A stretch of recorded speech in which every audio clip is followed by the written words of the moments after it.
বলার অর্থ হলো এই সংবিধান অনুযায়ী তাদের সরকারটা গঠিত হয়েছে এবং তাদের সরকারটাই সংবিধান অনুযায়ী চলবে, কথা কিন্তু পরিষ্কার। তো আপনি সংবিধান অনুযায়ী চলেন নাই, এটা তো আপনার সমস্যা। এই সমস্যা অন্য সবাই ভুগবে কেন? আপনি যদি নিজে, ওরা তারা বলতেছে যে সময়ের প্রয়োজন, হ্যাঁ সময়ের প্রয়োজন কিছু কিছু ক্ষেত্রে আছে, যেমন সময়ের প্রয়োজনে নির্বাচনটা হয়েছে, সময়ের প্রয়োজনে অন্তর্বর্তীকালীন সরকার হয়েছে, এগুলো সময়ের প্রয়োজন হয়েছে। কিন্তু গণভোটটা যে সময়ের প্রয়োজনে, এটা আপনি কীভাবে প্রমাণ করবেন?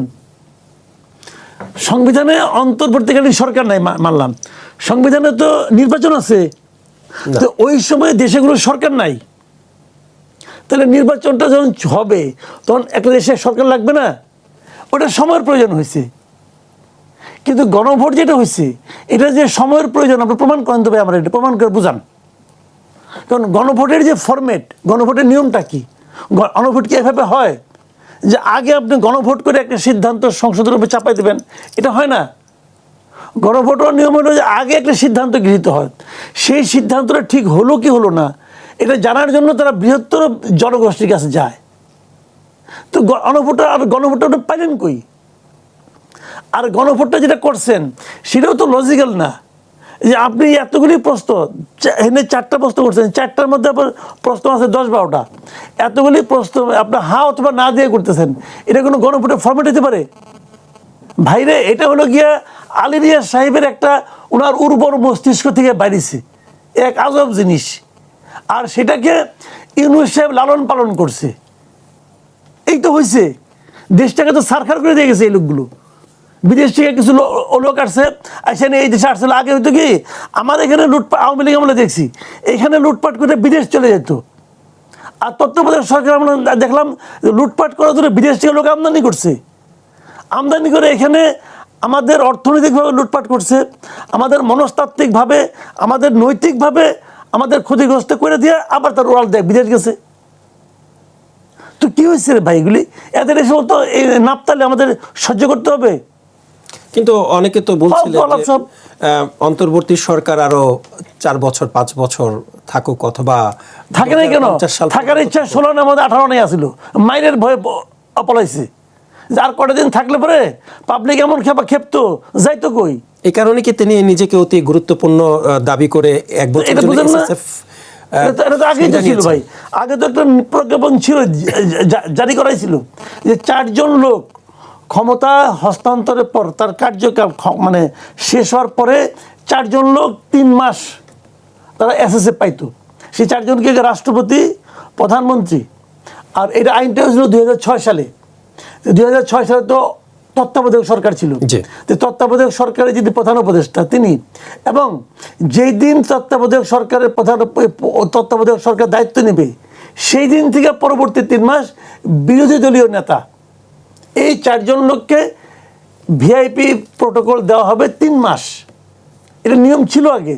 তো সেই হিসেবে উনি বলতে পারতেন যে যেহেতু অন্তর্বর্তীকালীন সরকার বলতে কোনো টার্ম নাই, বলতে পারতেন যে অন্তর্বর্তীকালীন সরকারের উপদেষ্টাও পাবে 3 মাস। আগে তো 3 মাসই ছিল, উনি তা করে নাই। উনি ওনার নিজের নাম বসাইছে এখানে, আইনটা দিয়ে পড়ে দেখেন প্রজ্ঞাপনটা। প্রজ্ঞাপন লেখা আছে অন্তর্বর্তীকালীন সরকারের প্রধান উপদেষ্টা ডক্টর মোহাম্মদ ইউনূস, ওনাকে 1 বছর দিতে হবে। ভাই আপনি 1 বছর কি কারণে চান? যদি আপনার 1 বছর হয় তাহলে এই যে প্রধানমন্ত্রী আছে আমাদের, উনি যখন 5 বছর পরে জনকে তত্ত্বাবধায়ক সরকারের কাছে দায়িত্ব দিয়ে দিবে, তারপর উনি কিন্তু পাবে 3 মাস। জনগণ কর্তৃক নির্বাচিত প্রধানমন্ত্রী পাবে 3 মাস। আর উনি হলেন গিয়া এক মানে কি বলবো লাটসা বাড়ছে, ওনাকে দিতে হবে 1 বছর। কি কারণে? মানে এটা কি আগে কখন হয়েছিল নিজেকে অতি গুরুত্বপূর্ণ ভিআইপি দাবি করা? খুঁজেন হয়েছে কিনা দেখেন, আমি তো ভাই জানি না। আচ্ছা, আমরা এটাও দেখেছি যে তিনি নিজস্ব যে প্রতিষ্ঠান ছিল সেই প্রতিষ্ঠানের সুদ মওকুফ করেছেন, দুর্নীতি মামলা প্রত্যাহার করেছেন। আমি বলবো মানে তিনি কি এগুলো করতে মূলত বিএনপি তো দায়িত্বে আসছে। আমি আশা করব যে বিএনপি সারা দেশে একটা সুশাসন কায়েম করবে। সেটা কি পারবেন? সুশাসন কেন পারবে না? মানে সেটা করতে পারছি পারার জন্য, পারবে না কেন? সেটা একটা চ্যালেঞ্জ। চাই সুশাসন কায়েমের জন্য প্রত্যেকটা লোকের কার্যকাণ্ড, কর্মকাণ্ডকে, এবং 18 মাসে যে যা করছে প্রত্যেকটা কর্মকাণ্ডকে একটা বিচার মানে যৌক্তিক আলোচনার মধ্যে আনা এবং দেখা যে কেউ কোনো অনিয়ম করছে কিনা, করলে তার বিচার করা। তা না হলে আইনের শাসন খালি পাবলিকের উপরে চালাইলে হবে না, ওই ওনাদের উপর ভিআইপি ভিভিআইপি আছে না, তাদের উপরে চালাইতে হবে। তা না হলে দেশে কোনোদিন মানুষের মধ্যে আস্থাটাই আসবে না। মানে আমি এটাই জিজ্ঞেস করছিলাম যে বিএনপি এই চ্যালেঞ্জ নিতে পারবেন কিনা, কারণ কিছুদিন আগে আমরা দেখেছি যে গুলশানের ডিসিকে এক রাতে প্রত্যাহার করা হয়েছে, সেখানে একটি গাড়ি ধরার অপরাধে, মানে এমনটা সংবাদ মাধ্যম গণমাধ্যমে আমি দেখেছি। সেক্ষেত্রে ভিভিআইপি অথবা হচ্ছে তাদের উপরে আইনের শাসন প্রয়োগ করাটা আসলে এটা আমি আশা করি যে এটা কে সেই লোকটা, ফোনে কণ্ঠ শুনলাম তো, আমি আপনাকে দেখে নেব, ওই দেখে নেওয়ার লোকটাকে তাকে একটু দেখতে চাই এবং আশা করি বিএনপিও দেখবে ওই দেখে নেওয়া লোকটাকে, মহামানবটাকে। যেখানে আমার তারেক রহমান কোনো রকম এক্সট্রা নেয় না, সে নিজের অফিসিয়াল গাড়ি নেয় না, আর ওখানে একজন লোক দেখে নেয়, তার গাড়িতে কোনো কাগজপত্র থাকবে না, ফোনের অপর প্রান্ত থেকে তোমার নাম বলো, তুমি কোন ব্যাচের, এই মহামানবটাকে একটু এটা আমরা একটু দেখতে চাই। মানে এই যে এই দেখে নেওয়ার মানুষ এখন আসলে অভাব আছে কিনা একটু জানতে চাই, কারণ এখন তো বিএনপি সরকার আপনার ক্ষমতা নিয়েছেন, ক্ষমতায় এসেছেন, তো সেক্ষেত্রে দেখে নেওয়ার মানুষ আসলে বেড়ে গেল কিনা? বেড়ে গেল কিনা যাই না, একটা যে পয়দা হয়েছিল দেখলাম, এখন ওই পয়দা হওয়া যে যিনি ওই দেখে নেওয়া লোকটা, ওনাকে বললাম তো, ওনাকে আমি একটু দেখতে চাই, আমরা একটু দেখতে চাই। আমি এই গভর্নমেন্টের কাছে অনুরোধ করবো, ওই দেখে নেওয়া লোকটাকে একটু দেখান আমাদেরকে, আমি দেখি, ওনাকে দেখি আমরা, আমাদের জীবন ধন্য হোক। ফোনের অপর প্রান্ত থেকে বলে তোমাকে দেখে নেব, এবং সে দেখে নিতে পারছে, সে দেখে নিতে পারছে, কিন্তু সেটাই আমি কাছ থেকে ওটাই একটু দেখতে চাই, উনি কে, অথবা এখন যিনি ভারপ্রাপ্ত কমিশনার আছেন উনি কি কারণে এটা করলেন, কার ফোনে উনি এত কাতর হয়ে গেলেন, সেটাও একটু আমরা দেখতে চাই। জনাব মাসুদ কামাল, আরেকটা বিষয় আপনার কাছে একটু নজর আনতে চাই, যে আমি আসবো, আমি আপনার কাছে আসবো, আপনার কাছ থেকে একটু জানতে চাই, বুঝতে চাই যে পুলিশ হত্যার বিচারের কথা বললেও তো দেখে নেওয়ার একটা কথা বলা হচ্ছে। মানে শুনেন, যে কোনো হত্যাই হত্যা, যে কোনো হত্যাই হত্যা। এখন হত্যার ক্ষেত্রে কিছু কিছু ক্ষেত্রে অনেকে আছে আত্মরক্ষার জন্য কিছু একটা করে, আমাকে আপনি মারতে আসলেন, আমি আত্মরক্ষা করতে গেলাম, তখন হয়তো আপনি মারা পড়লেন, এরকম হতে পারে। কিন্তু আদৌ কথাটা ঠিক কিনা, আসলে কি আমার আত্মরক্ষা করার স্বার্থে আমার যারা আপনি মারা গেলেন কিনা, সেটা কি হলো, এটা আমি কীভাবে বুঝবো? আমি দাবি করলে হবে? আমি দাবি করলে তো হবে না, সেটাকে তদন্ত করতে হবে, বিচার করতে হবে। কাজেই সমস্ত হত্যারই বিচার হওয়া উচিত, সমস্ত হত্যার বিচার হওয়া, ডাকাতকে মানে ডাকাত হত্যার বিচার হওয়া উচিত।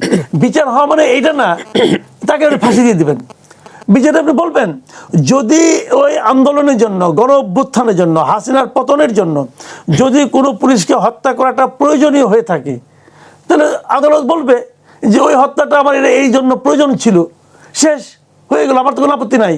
কিন্তু বিচার হইতে হবে, কিন্তু আপনি বিচার করতে দিবেন না কেন? আমার কথা হলো এই জায়গাটা ভাই, একটা অন্তঃসত্ত্বা পুলিশকে মারছেন আপনি, ওই অন্তঃসত্ত্বা পুলিশ মহিলাকে না মারলে হাসিনার পতন হইতো না। আমি এটা বিচার করতে চাই, যদি বিচারে প্রমাণ হয় হ্যাঁ এই অন্তঃসত্ত্বাকে তার ভ্রূণ সহ তাকেও মারতে হবে, কারণ ভ্রূণটাও খারাপ ছিল, তাকে না মারলে পরে হাসিনার পতন হইতো না, আন্দোলন সফল হইতো না। যদি এটা প্রমাণ হয়, ওকে ফাইন, আমরা এই বিচার আমরা চাইবো না। ওর অন্য অন্য আত্মীয় স্বজনকে বলবো তোমার এই লোকটা মৃত্যু প্রয়োজন ছিল দেশের জন্য, ওকে ফাইন। কিন্তু আপনি বিচারই করতে দিবেন না, তা তো ভাই হয় না। মানে বিচার করতে না দেওয়ার কারণে কি দায় মুক্তি? শুনেন, আমি বলি একটা কথা বলি আপনাকে, শেষ করি এখানে। যদি আপনি সব আগেই ঠিক করেন বিচার করার দরকার নাই, যদি আপনি ঠিক করেন, তাহলে হাসিনার বিচার করতেছেন কেন? হাসিনার বিচার করেন কেন? এই সমস্ত কিছু তো শেখ হাসিনা ভাই ঘটাইছে, তো বলে দিলে পারেন শেখ হাসিনাকে দেখা মাত্র গুলি করে মারা হবে। যদি আপনি হাসিনার বিচার করেন, যে তাহলে সব জানি এই ভদ্রমহিলাই সব করছে, তারপরে তো তাকে বিচারের কাঠ করে আমরা দাঁড় করাচ্ছি কেন? যে আমরা জানতে চাচ্ছি ঘটনাটা কীভাবে ঘটছে। যদি এটা যদি হাসিনার জন্য সত্য হয়, তো পুলিশের জন্য হবে না কেন? আপনারা বুঝান। জি, ধন্যবাদ আপনাকে। জনাব নীলুফার চৌধুরী মনি, এবার একটু ফিরতে চাই আপনার কাছে। জামায়াতে ইসলামের পক্ষ থেকে বলা হয়েছে যে জুলাই সনদের এই যে বিষয়টি আটকে দেওয়ার, এটা আদালতের কাঁধে রেখে উদ্দেশ্য হাসিলের চেষ্টা করা হচ্ছে এবং বিএনপি সেটা করছে। একটু জানতে চাই আসলে বিএনপির কী উদ্দেশ্য থাকতে পারে? ধন্যবাদ আপনাকে, যারা শুনছেন আমার সহ আলোচককে শুভেচ্ছা।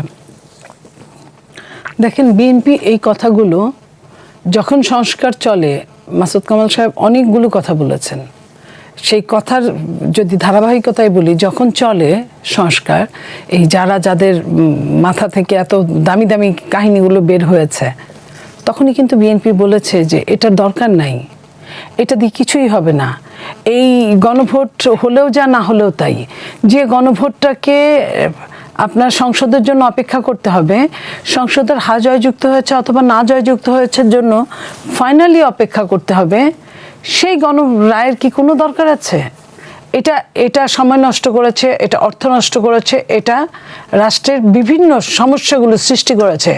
এই সমস্যার সৃষ্টির কথা বিএনপি প্রথম থেকেই বলেছিল। আপনি খেয়াল করেন, প্রথমেই গণভোটের বিপক্ষে বিএনপি ছিল, তারপরে যখন বাধ্য করা হলো, বিএনপির কাছে সামনে একটা নির্বাচনটাকেই প্রথম এবং প্রধান গুরুত্ব দিয়েছিল, কারণ নির্বাচন ছাড়া এই দেশটা ডেস্ট্রয় যে হচ্ছিল, এটা এই সাংবাদিক মাসুদ কামালদের কথা থেকেই বের হয় যে কতটা খারাপের দিকে গিয়েছিল। 15.5 বছরে একটা ফ্যাসিস্ট যা করেছে, 15.5 মাসে যদি একজন ইন্ট্রিম তাই করে, তাহলে রেশিও অনুযায়ী পণ্ডিত মশাইয়ের কিন্তু অঙ্ক ফেল করে যায়। এখানে অঙ্কের তাহলে দরকার পড়ে না। আমরা কিন্তু এখন 11,000, 12,000, 16,000, 14,000 কোটি টাকার হিসাব গুনছি উপদেষ্টাদের নামের সাথে ইকুয়াল টু। তাহলে আপনার এই কাহিনীগুলো, তাদের এই জায়গাগুলো, আমাদেরকে এই ব্রেনগুলোকে, সমস্ত বাংলাদেশের রাজনৈতিক ব্রেনগুলোকে এইখানে রেখে তারা তাদের মতো যায় খুশি তাই করেছে। এইখানে তাদেরকে দ্বন্দ্বের মধ্যে জড়িয়ে দিয়ে কোনোটাই আইনের মধ্যে পড়ে না। আপনার এর আগে 3টা রায় হয়েছে, গণরায় হয়েছে, 3টাই কিন্তু প্রশ্ন একটা ছিল, উত্তর একটা ছিল, এবং তার 2টাই কিন্তু আপনার শুদ্ধিকরণের জন্য হয়েছে। আর একটা রাষ্ট্রপতি শাসিত সরকার থেকে মন্ত্রিপরিষদ শাসিত সরকারে হয়েছে। জনগণ কিন্তু সাধারণভাবে বোঝার কথা, সাধারণভাবে বুঝেছে, ভালো লাগলে হ্যাঁ, না ভালো লাগলে না।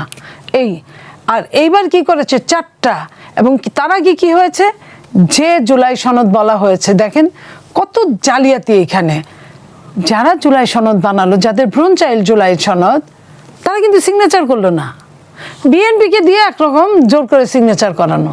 বিএনপি সিগনেচার করলো, যে বিএনপি শুরু থেকেই না করছে, এটা শুরু থেকেই না করছে, এবং এই সংস্কারের জুলাই সনদের স্বাক্ষরের না করছে, সেই বিএনপিকে দিয়ে করালো। কারণ বিএনপির সামনে নির্বাচন, এই নির্বাচনকে সামনে রেখে যা খুশি তাই বলির পাঠা বানাইছে। তারপরে বিএনপি সিগনেচার করলো, কিন্তু যারা এটার ভ্রূণ চাইল জন্ম দিল, তারা কিন্তু আপনার সিগনেচার করলো না। তারা সিগনেচার এখন পর্যন্ত করে নাই, কয়েকদিন আগে করেছে। দেশের মানুষকে প্রতিদিন সুরক্ষিত রাখার প্রত্যয় নিয়ে সেফটি কেবল সহ এলো সেফ সিলিং ফ্যান। এটার পাঁচটার হয়ে কি গণভোট হওয়ার পরে তারপরে তাদের টনক নড়েছে যে আমাদের একটা সই করা লাগবে, তো তারা করলো না, বিএনপিকে দিয়ে করালো।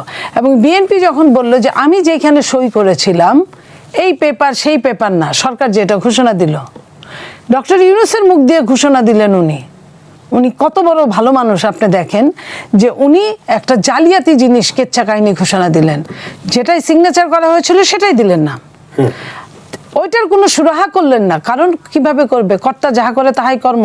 ওই মুহূর্তের জন্য, ওই মুহূর্তটুকুর জন্য উনি কর্তা ছিলেন। উনি একবারও বুঝেন নাই, উনি বুঝতে চান নাই যে 3 মাস পরে, 2 মাস পরে নির্বাচনটা হলে কি হবে। উনি যে এত জবরদস্তিতা করছেন।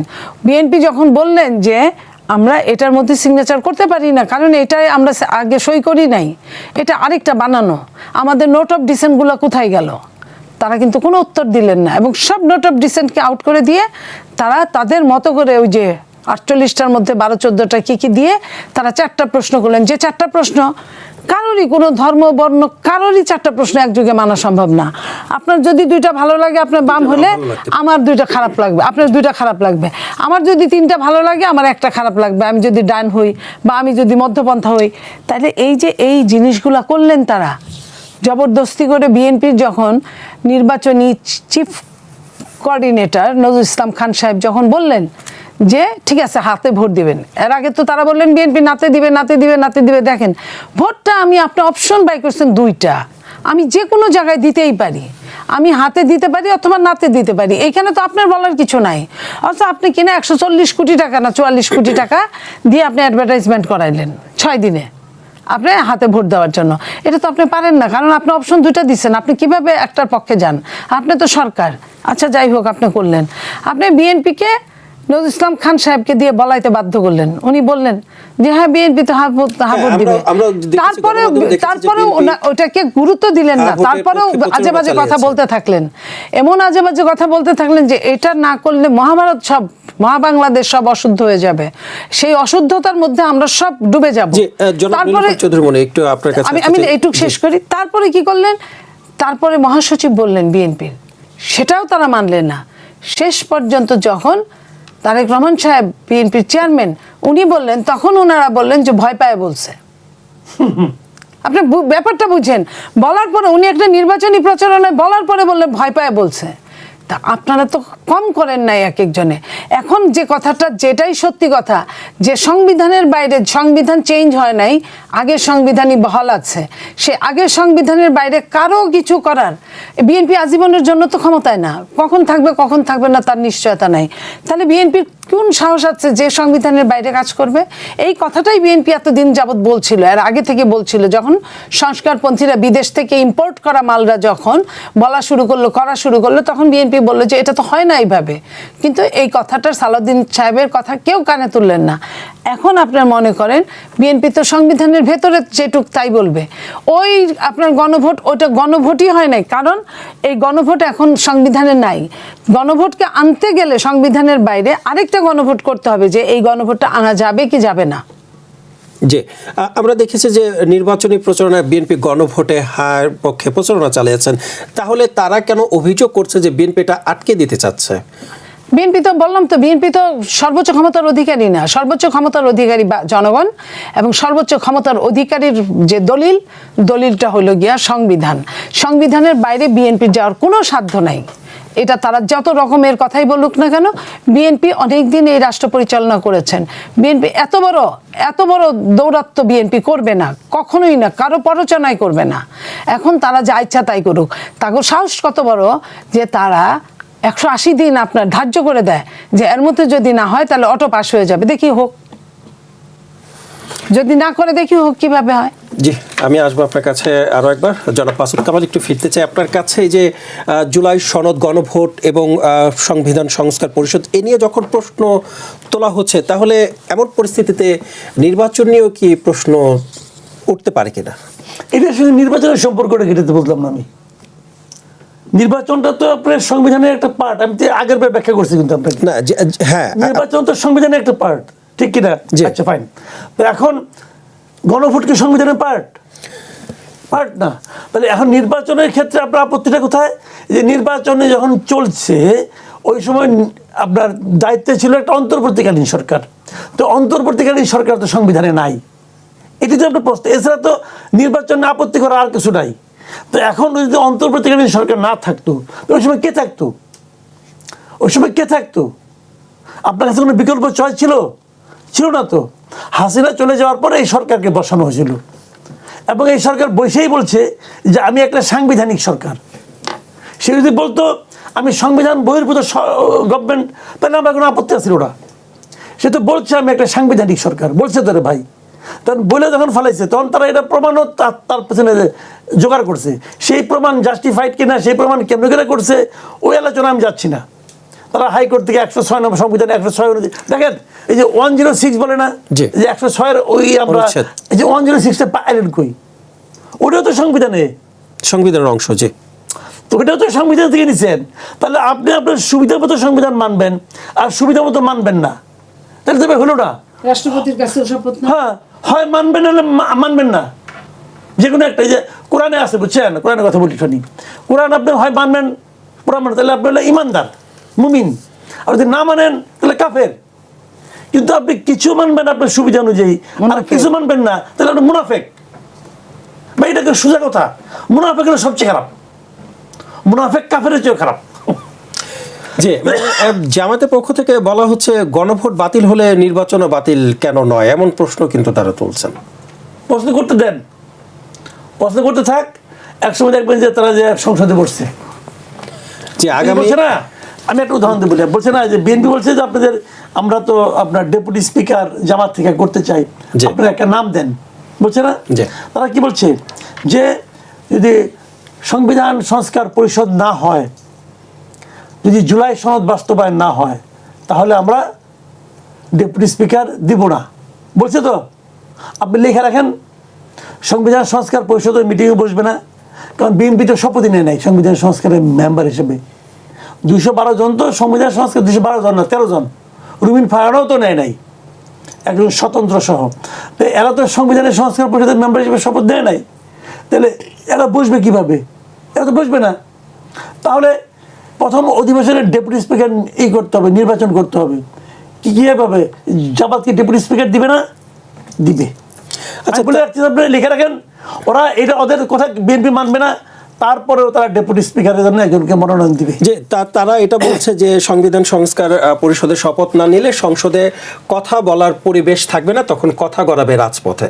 মানে রাজপথে নামলে আসলে কি হয় সেটা তো ভাই এগুলি বলার জন্য বলে, বুঝলেন? এগুলি হলো কি বলার জন্য বলে, কথা বলার পরিবেশ থাকবে না। কোনো কথা বলার পরিবেশ থাকবে না, আপনি আগে কেমনে বুঝলেন? আগে কেমনে বুঝলেন? আপনি দেখেন কি হয়, আপনাদের বিএনপি তো বলছে যে বিএনপি এই যে জুলাই সনদের যেগুলো আছে, তারা তো বলছে জুলাই সনদের যেগুলি তারা রাজি হয়েছে অক্ষরে অক্ষরে পালন করবে। বিএনপি বলছেন এটা, যে এটা বলেছে যে হবে। অপেক্ষা করেন, তাহলে আগে আপনি সিদ্ধান্ত দিয়ে দিলেন কথা বলার পরিবেশ থাকবে। তাহলে রাজপথে আসলে তারা কেন রাজপথ ভালোবাসে, তারা হতেই পারে। কেন কথা বলে? রাজপথ তো খারাপ জায়গা না, এটা ভালো। কিন্তু রাজপথে নামলে কি হয় সেটা তো হবে, দেখেছি আমরা। জনগণের তাদের প্রতি সমর্থন বাড়বে, আন্দোলন করবে তারা সরকারের বিরুদ্ধে, ভালো তো, খারাপ না। আমি এ থেকে খারাপ কিছু দেখি না। রাজপথকে ভয় পাচ্ছেন কেন আপনারা? ধন্যবাদ আপনাকে। জনাব নীলুফার চৌধুরী মনে একটু আসতে চাই। বিরোধী পক্ষ তো অভিযোগ করছে যে বিএনপি আসলে চিট করেছে। এই যে প্রশ্নগুলো, যে পরিস্থিতি তৈরি হয়েছে, গণভোট, জুলাই সনদ, এই বিষয় নিয়ে তারা অভিযোগ করছে বিএনপি চিট করেছে। এটা কি আসলে রাজনৈতিক কারণে এই প্রচেষ্টা কিনা বিএনপির? বিএনপি কোথায় চিট করলো? বিএনপি তো সব বলেছে, ক্লিয়ার কাট কথা বলেছে। তারপরে বিএনপি বলছে সিগনেচার নিলে নিতে পারেন, সিগনেচার নেন, কিন্তু আইনের বাইরে তো বিএনপি কিছুই করতে পারবে না। বিএনপি ওইটা কি আপনার শপথ নিয়েছে? শপথ তো নেয় নাই। শপথ নেওয়ার প্রশ্ন আসে না। একসাথে দুইটা শপথ নেওয়া, ওই যে কি তানিয়া, ব্যারিস্টার তানিয়া আমির বলছে যে একই দিনে একই জায়গায় দুই রকম শপথ নেওয়াটা সংসদ সদস্যপদই থাকে না। সেইখানে যদি আপনি আইন মানেন, আর আইন না মানলে তার জন্য কিছুই না, সেটা কি করবে সরকার জানে। তো বিএনপি যে কথাগুলো বলেছে, প্রত্যেকটা কথা বিএনপি এই পর্যন্ত অক্ষরে অক্ষরে পালন করেছে। বিএনপি তখনও বলেছিল যে সংসদই নির্ধারণ করবে জুলাই সনদের ফিউচার কি, সংসদ নির্ধারণ করবে। আর যেটা সংস্কারে যেটা বিএনপি উইলিংলি স্বীকার করেছে, দেখবেন বিএনপির অনেক কিছুতে 31 দফার সঙ্গে যেগুলো মিল আছে সেগুলো কিন্তু বিএনপি কিন্তু এমনিতেই রাজি হয়েছে। এটা বিএনপির 31 দফাটা অনেকটা আপনার নির্বাচনী ইশতেহারের মতো, সেটা কিন্তু বিএনপি বছর বছর ব্যাপী আপনার প্রচারণা চালিয়েছে। তারা বলছে, অভিযোগ করছে যে বিএনপি গণভোটের আকাঙ্ক্ষার বিপরীতে অবস্থান নিয়েছে।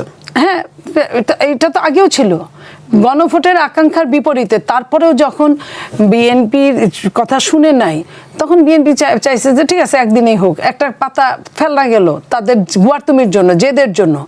এখানে তো দুইটা পাতা দুইটা বই থেকে দেওয়া হয়েছে আলাদা আলাদা, এখানে একটার সাথে আরেকটার কোনো সম্পর্ক নাই। হ্যাঁ, একদিনে ইলেকশন হয়েছে মানে খরচটা বাঁচলো, আপনার সমস্যাগুলো হলো না, একই সাথে জনগণ একই সাথে ভোট দিতে গেল, একই সাথে হয়ে গেল, তারা বেশি ভোট পাইলো। নইলে আপনার আলাদা দেন, চ্যালেঞ্জ করে বলছি, কয়টা লোক ভোট দিতে যায় আপনি দেখেন তো। সেই জায়গায় আপনার বিএনপি চিন্তা করেছে ও করলে করুক, আচ্ছা এটা হইলে হোক। এটা এমন কি যেটা আইনে টিকবে না? আমি জানতেছি, আমি বলতেছি, আমার কথা দাম দিচ্ছে না, তারপরে ইন্টারিম গভর্নমেন্ট যেহেতু তাদের পক্ষে, তাহলে তাই হয়ে যাক। তাদের পক্ষে কতটা ছিল এটা তো বলার অপেক্ষা রাখেন, আপনারা সবাই জানেন। তো সেই জায়গায় বিএনপি কিচ্ছু করার ছিল না, বিএনপির চেয়ে চেয়ে দেখা ছাড়া। তো বিএনপি ওটা দেখছে যে এটা ফেলে দিলে যে কোনো সময় ফেলে দেওয়া যায়, কারণ যেটা আইনের মধ্যেই পড়ে না সেটাকে তুলে নেওয়ার তো কোনো কারণ থাকে না।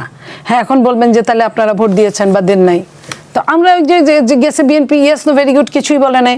যখন খুব চাপাচাপি করছে বিএনপি বলছে হ্যাঁ ভোট দিয়েন, কিন্তু ওটার মধ্যে কোনো বাধ্যতামূলক নাই। বিএনপি তো নিজের ভোটের জন্য বাধ্যতামূলক বলে না যে ধানের শীষে কিন্তু ভোটটা দিতে হবে, এটা যার যার যে মানসিকতায় যে ভোট দেয়।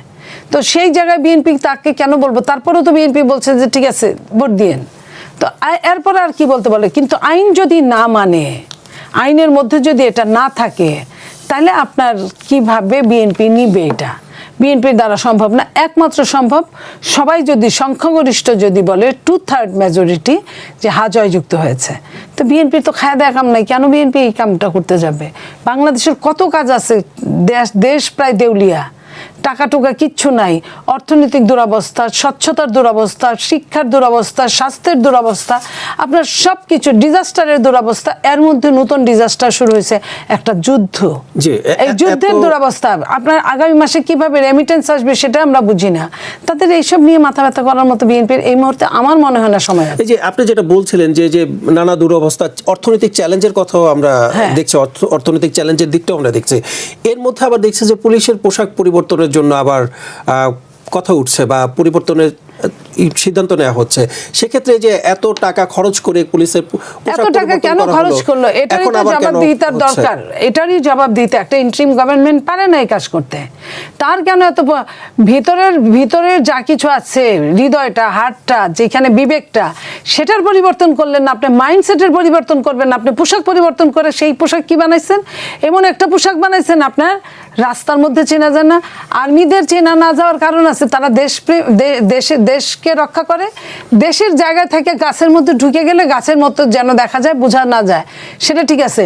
আপনি একটা পুলিশকে না বুঝলে, আপনি না বুঝতে পারলে 10 হাত দূরে থেকে যে সে পুলিশ, সাধারণ জনগণ থেকে আলাদা না বুঝতে পারলে আপনি বিচার দিবেন কিভাবে, আপনার সেবা চাইবেন কিভাবে? তো সেইটারে আপনি এমন গ্রে কালার বানায় দিছেন যে আপনি বুঝতে তারে দুর্বীক্ষণ যন্ত্র লাগবে প্রত্যেকটা জনগণের হাতে। তাহলে আপনার পোশাকের হয় আগের পোশাকে ফিরে যেতে হবে, আগের পোশাকে ফিরে গেলে হয়তো বা বানাইতে নাও হতে পারে। আর না হয় তাদের যদি দেশে টাকা থাকে, আমি জানি না, পোশাক আবার চেঞ্জ করা, এটা তো কোনো পোশাকের মধ্যেই পড়ে না। এই যে হাজার কোটি টাকার যে 9-6 করলো এই সরকার, এটা তো 9-6 করার জন্য পোশাক চেঞ্জ করা। এমন কোনো পৃথিবীর এমন কোনো ঘটনা ঘটে যে পুলিশের ওই নীল রং বাদ দিয়া গেরুয়া আপনার ছাই রং দিয়ে দিলেন, আপনার তাতে কি পুলিশ ভালো হয়ে গেল? পুলিশের অনেকে বলছে যে এই ধরনের যখন সিদ্ধান্ত নেয় তখন তাদের সাথে কোনো ধরনের আলোচনা না করে, তাদের সাথে আলোচনা করে না। আমরা টকশোতে বিভিন্নভাবে আমরা এগুলো প্রতিবাদ করেছি, জানার সাথে সাথে প্রতিবাদ করেছি। আমরা যারা কথা বলি তারা তো কোনো না কোনো দল করেই কথা বলি, দেশের কোনো না কোনো বিশিষ্ট ব্যক্তিরা এসে কথা বলে, তাদের কোনো কথার কোনো গুরুত্ব দেওয়া নেই, বুদ্ধিজীবীদের কোনো কথার গুরুত্ব দেওয়া হয় না, রাজনীতিবিদদের কোনো কথার গুরুত্ব দেওয়া হয় না। তাহলে এটা করলো কারা, কেন করলো, কেন করলো, এটার জবাবটা নেওয়া উচিত তাদের কাছ থেকে। যিনি পুলিশে ছিলেন তাকে আমার মনে হয় যে এইখানে এনে তাকে ইন্টারোগেশন করা দরকার। ধন্যবাদ আপনাকে। মাসুদ কামাল ভাই, একটু আসতে চাই আপনার কাছে আরো একবার। বর্তমানে যে অর্থনৈতিক যে চ্যালেঞ্জের কথা বলা হচ্ছে, এই এমন একটি চ্যালেঞ্জের মধ্য দিয়ে যে পুলিশের পোশাক বদল পুনরায়, এটা কতটুকু আসলে যুক্তিসঙ্গত? মানে আগে একটা ভুল করছিল তো, সেই ভুলটা শুধরানো হচ্ছে। এখন শুধরানোটা যুক্তিসঙ্গত, তো আমার কাছে খুবই যুক্তিসঙ্গত মনে হয়। আগে তো অর্থনৈতিক অবস্থার মধ্যে, ওই অর্থনৈতিক অবস্থার মধ্যে এটা তারা চেঞ্জ করলো। এটা আপনি খালি একটা কথা বলেন, আমি তখনও কোন দিকে কথা বলছিলাম, এই যে পুলিশের পোশাক আপনি চেঞ্জ করতেছেন, এই চেঞ্জ করার জন্য কেউ কি আপনার কাছে কোনো আবেদনপত্র লিখছিল যে মহামান্য প্রধান উপদেষ্টা অনুগ্রহপূর্বক আমার এটা চেঞ্জ করিয়া দেন? তারা বলছে তাদের কাছ থেকে কোনো ধরনের সিদ্ধান্তই নেওয়া হয়নি বা তাদের কাছে জানানো হয়নি। যে ওনারা তাহলে কোথায় জানলেন, কোথায় পাইলেন যে এই পোশাক চেঞ্জ করতে হবে, পুলিশের পোশাক চেঞ্জ করতে হবে, র্যাবের পোশাক চেঞ্জ করতে হবে, তারপরে আপনার পোশাক চেঞ্জ করতে, আনসারের পোশাক চেঞ্জ করতে হবে? এই উদ্ভট বুদ্ধি তাদের মাথার মধ্যে কে দিছে জানেন? সেই দিছে যে নাকি এগুলি চেঞ্জ করলে যার টাকা লাভ হবো, সে দিছে। এই ঠিকাদার যারা নাকি এই কাজটা পাইছে, এই কাজটা পাওয়ার মাধ্যমে যারা নাকি টাকা পয়সা ইনকাম করছে, তাদের বুদ্ধিটা ওই লোকগুলো খুঁজে পায় কেউ না। মানে ঠিকাদাররা কি এই ধরনের সিদ্ধান্ত নিতে পারে? কারণ আপনি যে সিদ্ধান্ত দেন, তারও তো চাচতো ভাই ঠিকাদার, তার মামাতো ভাই ঠিকাদার, ভালো মতো খুঁজেন না, তার বউ ঠিকাদার, খুঁজলেই পাবেন বউ ঠিকাদার, খুঁজেন। কারো না কারো ধান্দা ছিল এখানে। ওই ধান্দাটা কে করছে তাদেরকে খুঁজে বের করেন, শাস্তির মুখে আনেন, প্রকাশ করে দেন, আগামীকাল এটা হবে না। প্রত্যেকটা ঘটনা কিন্তু আমি যে আপনাকে যে কোনো একটা ঘটনা অন্যায় ঘটে, সেই অন্যায়টাকে আগে উদ্ঘাটন করতে হয়, করে তার একটা বিচার করতে হয়। বিচার করলে এই ঘটনা রিপিট হয় না। ওই যে একটু আগে বললেন না যে একজন ফোন করে বললো তোমাকে আমি দেখে নেব, ওই লোকটা কে তারা খুঁজে বের করেন। জানা তো বান্টুর মামলা, যারে ফোন করছে, যারে দিয়ে কাম করে জিজ্ঞেস করবেন তোমার কে ফোন করছিল, বলেন ওই ফোন নম্বরও আছে, চেক করে নিতে হয়। তাহলে খুঁজে বের করেন, তাকে দেখান জনগণের সামনে এই সেই লোক যে চাইলেই দেখে নিতে পারে, যে চাইলেই একজন ডিসিকে বদলি করতে পারে। বের করেন, দেখবে যে আর হবে না, সে আর বাকি জীবনে ফোন করবে না। আর যেহেতু সেটা হয়ে গেছে, এখন তার এক্সাম্পল ক্রিয়েট করছে, সে কালকে আরেকজন করবে ফোন, তোমাকে কিন্তু দেখে নিব, একবার দেখে নিয়েছিলাম একজনকে, 24 ঘন্টার মধ্যে বদলি করছি, তোমার চাকরি খেয়ে পেলামু, আমার এত পাওয়ার। ওই পাওয়ারটা একটু দেখতে চাই। তার পাওয়ার কি তারেক রহমানের চেয়ে বেশি? বেশি, নাকি তারেক রহমান সাহেব নাকি সালাউদ্দিন আহমেদের চেয়ে বেশি? সালাউদ্দিন আহমেদ সাহেব ওনার নাম প্রকাশ করতে গিয়ে লজ্জা পান? করেন না কোনো প্রকাশ। আমি তো ওই লোকের ভোট দিই নাই।